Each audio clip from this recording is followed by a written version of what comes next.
Hello there everybody, Sam's Trains here and welcome back to the railway and welcome back to my Christmas series of running day videos. Already I've looked at locomotives from Wren and from Hornby, but today I'm going to be looking at locomotives from Triang. Now even if you're not a fan of Triang locomotives, they really were very important, and they were actually responsible, I think, for most of the locomotives and rolling stock and model railways that we have today. Because they really were one of the first, if not the first, manufacturers to produce plastic-based, affordable models with excellent performance. And that forms the basis of what we've got today, from Hornby and Bachmann and whatnot. And the impressive thing about Triang is that most locomotives of Triang today that you find are still in perfect working order. All they normally need is a bit of a service. And it's very rare to find a Triang loco that doesn't work or is completely beyond repair. So on that note, let's get started then with the big Triang running session, and we're going to start off with a bit of an LMS theme, and I think you've already had a little taste of the first loco I'm going to show you, but here it is anyway. And I'm going to get running straight away with this, and I would say, in my opinion, this is one of the nicest Triang models ever to come out. It is of course the beautiful Coronation class, and this one is known as just Coronation, number 6220 I think, if my eyesight serves me properly there. And she has got a rake of modern Coronation Scott coaches, so yeah, they aren't Triang coaches, but I think they do look nice with them nonetheless. So let me get this Coronation Scott train up and running for you then. Here we go.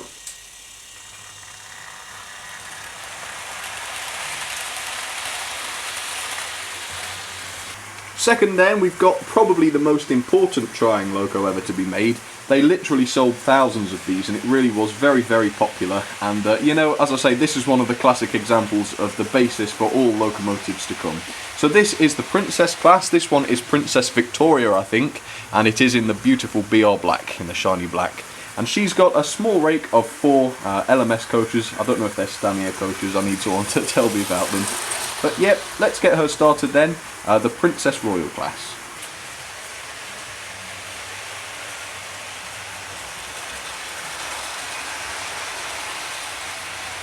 On the inner line then, something a little bit smaller. This is the Dealey 3F, a little 060 freight locomotive. So yeah, technically it is for freight, but I think the maroon sort of leans itself a bit more towards passenger stock. So I've put my XLMER maroon Knights train coaches onto there, so hopefully she'll look quite nice with those. So without any further ado then, I'm going to get her up and running, and yeah, hope you enjoy seeing her as well.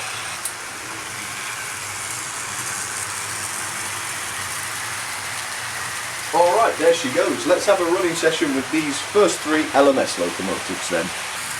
So if you were a kid during the 1950s or the 1960s, or even an adult, and you had one of these, let me know about it, because I hear all the time about how good they were back in the day. I mean, they might seem a little bit basic nowadays, but back in the 50s and 60s, this stuff was truly state of the art. And me personally, I don't think it's lost any of that. I think it's still got the magic that it used to have.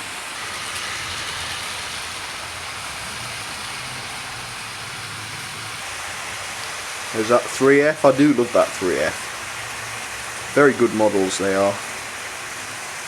And what's about to come out? Is it the Princess? Nope, the Coronation. Oh, there's the Princess coming round there. So yeah, there we go. Some LMS locomotives to start off.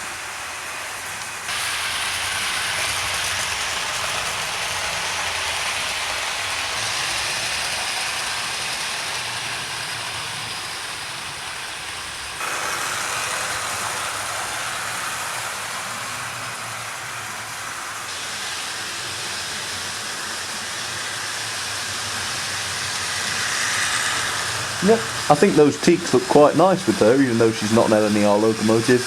Bit naughty of me to do that, but, I'm not really bothered. I think it looks quite nice, so I'll do it. And I must admit, I do love the way that Coronation train looks. Always have done, really. Very glamorous.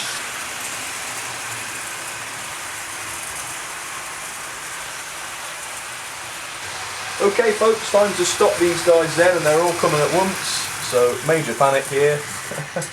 Okay, that wasn't my most glorious of stops. Hang on, I might need to just move the camera. There we go. Okay, I'm going to just pop these off the line then and stick them into a siding and start building them up. And then as quick as I can, I'm going to move on to the next 3 gorgeous Triang locomotives to show you. Okay, be right back then. Okay, so there are the first 3 Triang locos waiting in the sidings, looking a little bit lonely, but they won't be for long because they're going to be joined very soon by lots and lots of other Triang locos. So now I'm going to move on to some of what I call the unusual locomotives that Triang made. So here we go. Okay, and this next one I think is quite popular amongst you guys. She always gets a lot of comments when I show her. And it is of course Stephenson's rocket, which is very unusual because it's very, very small, and especially for the time this was made, in the 60s I think it was, very, very difficult to create something as tiny as that with a motor inside. And it's also quite weird because Triang normally did relatively modern locomotives, and of course this one is extremely old-fashioned, even for the 60s. So yep, Stephenson's rocket, an old favourite. Let me get her started then. Straight away, here she goes. There we go. And this one is what I call the Triang Transcontinental Pacific. It's number 1542, and I'm not too sure about the class of this one, except that it is, you know, Transcontinental, which is quite unusual because, of course, Triang mostly made British steam locomotives. But this one is very, very nice nonetheless, and she's got a big rake of tanker wagons, well, quite a big rake, as well as a, well, just hidden behind that beam actually, an old-fashioned looking caboose from Bachmann there. So quite an interesting little item there on the end. Let's get this one up and running then, the 1542 Hiawatha style Transcontinental steam locomotive. Here we go then.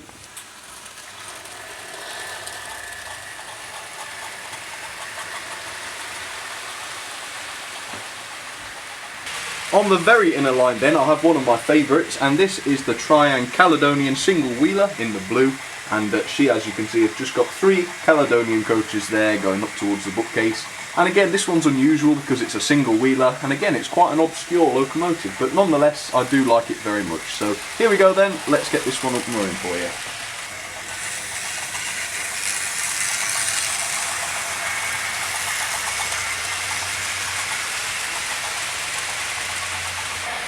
There you have it then, 3 classic Triang locomotives, all going in the same direction this time, looking very nice, all a little bit unusual.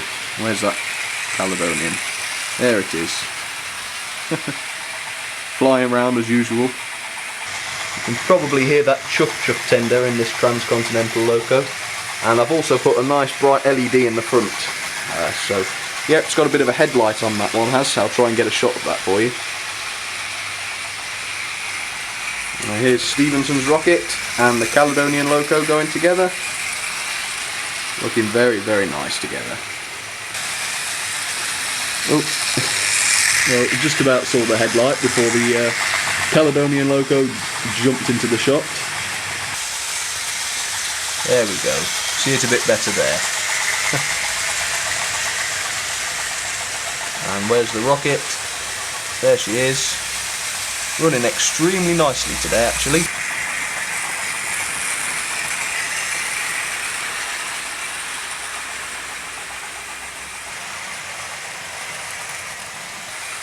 Alright then, time to let these guys have a rest then. There's the Caledonian.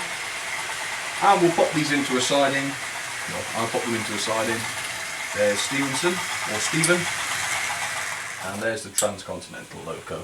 Okay, time to move on then to the next 3 classic Triang locomotives. I'm going to do that straight away. Here we go. Next up then, I've got the beautiful Flying Scotsman, as you can see there. And I think actually technically this one might be Triang Hornby. And a few of them today might be Triang Hornby, but all that really means is that they were produced a little bit later, up until the mid-70s, some of these. But yep, she's got a set of Triang teak coaches, as you can see, they're quite old-fashioned looking. But yep, she's ready, she's at the station at the moment, just topping up on water or whatever, I don't know. But here we go then, a little bit of action from the Flying Scotsman. Here we go.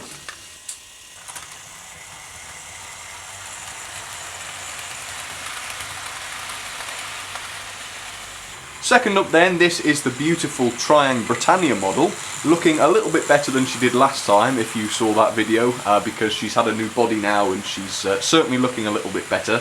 She's got a mixture of different coaches, so she's got a couple of Pullman coaches, blood and custard, and chocolate and cream, so quite a variety on there. I do like to do that sometimes. It reminds me a little bit of a heritage railway line. But yeah, here we go then, the Britannia. Let's get her started. There you go. Alright, let's move on to the middle line then, and I'll show you what's cracking off there. And this one is the Hull class then. I believe it's Albert Hull, which is a Great Western 460. And midway down her train, which is made up of Great Western coaches, there's a second Hull class. This one is a fictional one, known as Lord Westwood, and that was produced to celebrate 25 years of Triang, so that is quite a nice, interesting locomotive. And then the train carries on behind her, of course. So here we go then, let's get this Great Western train up and running.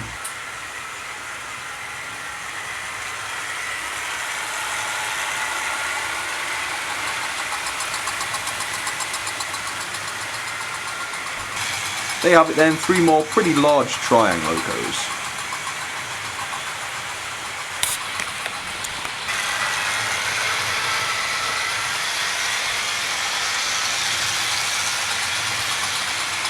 You hear that chuffing coming from the tender of Lord Westwood there.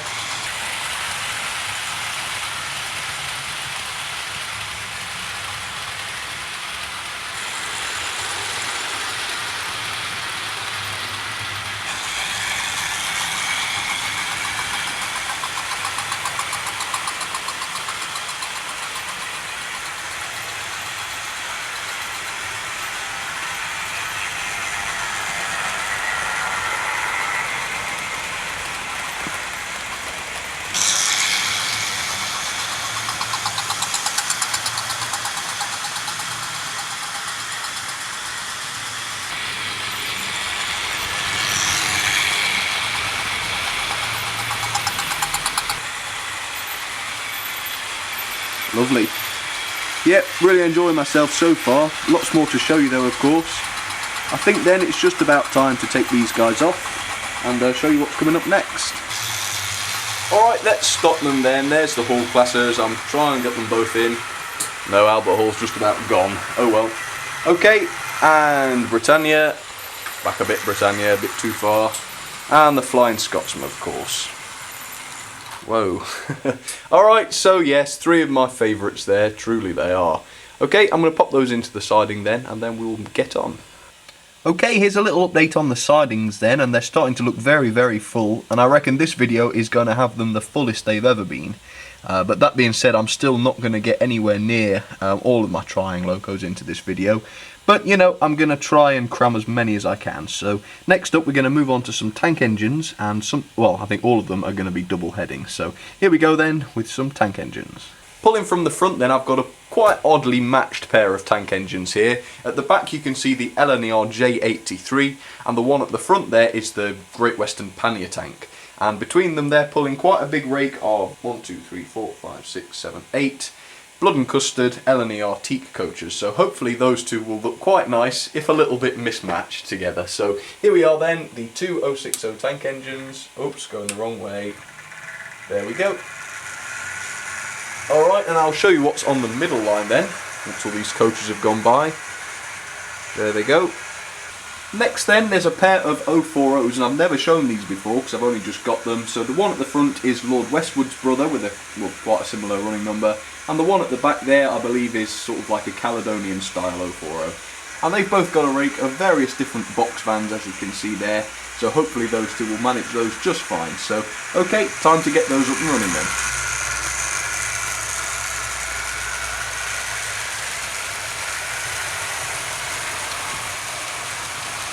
And on the very innermost line then, I've got yet another pair of double headers. This time both of them will be all black. The one at the front there is the Southern M7, and the one at the back is the LMS Ginty. And they've got a rake of coaches, just 3 coaches, and some wagons, if I can just get the camera back there.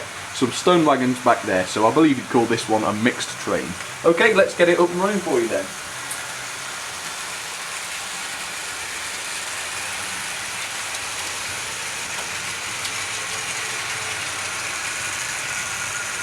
There's the little 060s going past as well. Managing all those coaches very, very nicely.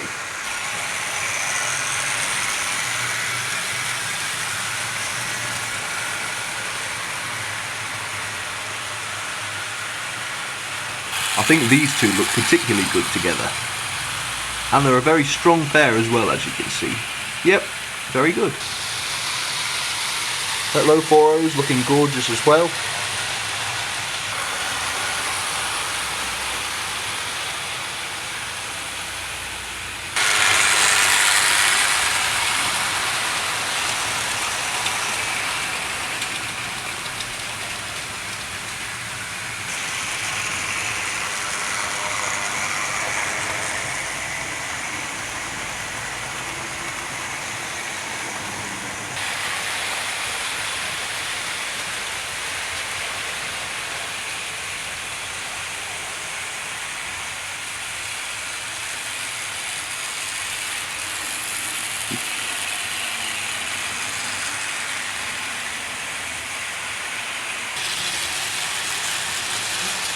There we go then. I think I'm almost ready to stop these guys.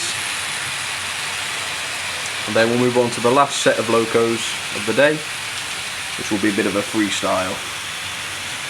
So yeah, we'll see how that goes. I'll just give you a little bit longer with the tank engines, just because there's so many to take in.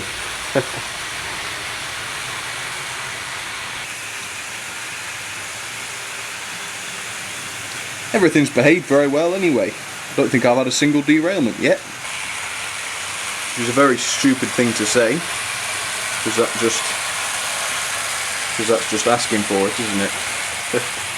Alright then, let me stop these and we'll move on. Alright then, I'll stop the M7 and the 3F or the Ginty. I'll stop the 2040s. Hang on, back those up a little bit.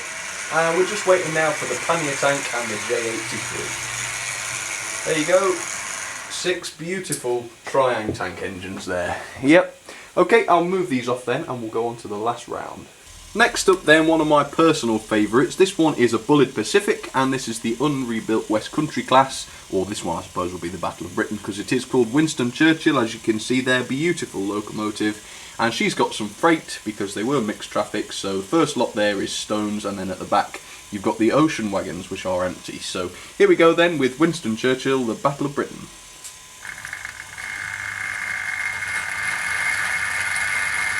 The wheel slip, go on girl.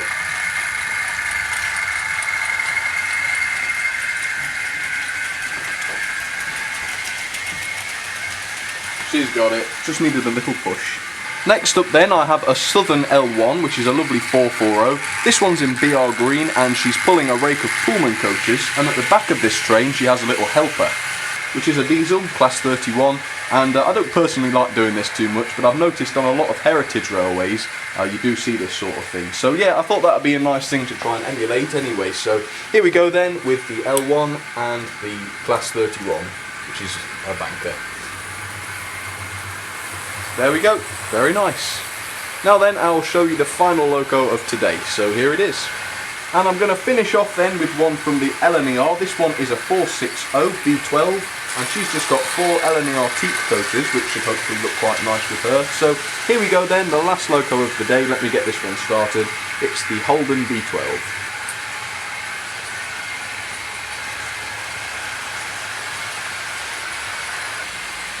And this B12 was actually a model from the 1950s, but amazingly, Hornby continued to produce it well into the 2000s. Exactly as it was basically, with nothing but a motor change. So that is really impressive.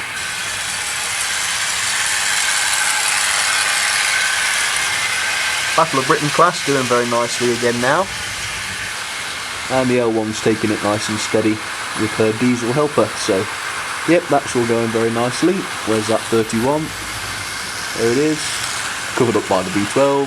Thanks a lot for that. Very nice locos, aren't they, the L1s? I do like those. Very nice. Looks good with a big rake of coaches too. There's that Bullet Pacific then. Let's see her get up this hill again. Yeah, now she's got a bit of momentum. She's not struggling nearly as much. Yep, very good. Pleased with that.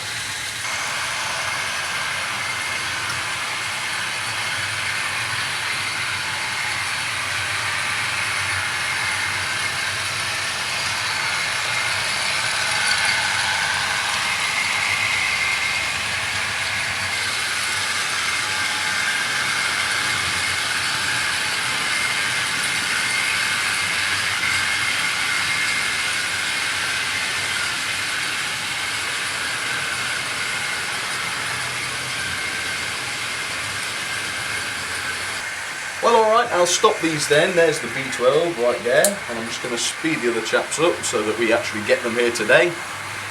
Here's the L1 and the class 31. I'm not going to bother getting the class 31 in the shop because I know I won't be able to. And where's that Battle of Britain? Here she comes, my favourite. The beautiful Bullet Pacific. Oh, steady girl. Okay, now for my favourite part of the video then, I'm going to pop these last 3 into the sidings and then I'll show you all of them together, and I've got you a little bit of info for next week as well. So, okay, don't go anywhere, I'll finish this thing off right now. Okay folks, well there they all are together, and this makes, I think, the biggest of the big running days I've done so far, 20 locomotives. So yep, there they all are, and that was a day with trying locos.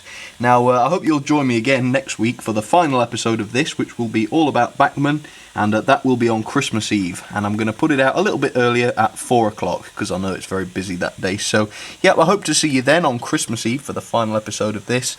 But for now, thank you very much for watching indeed. I really do hope you enjoyed this one, and if you did, please feel free to leave the video a like or even a comment, because I do love it when you get in touch. And also, if you like, you can check out the Facebook or Twitter pages at facebook.com/samstrains or at twitter.com/samstrains. It would be lovely to see you on there, but for now, thank you very much once again for watching, and I'll see you all very soon. Thanks everybody.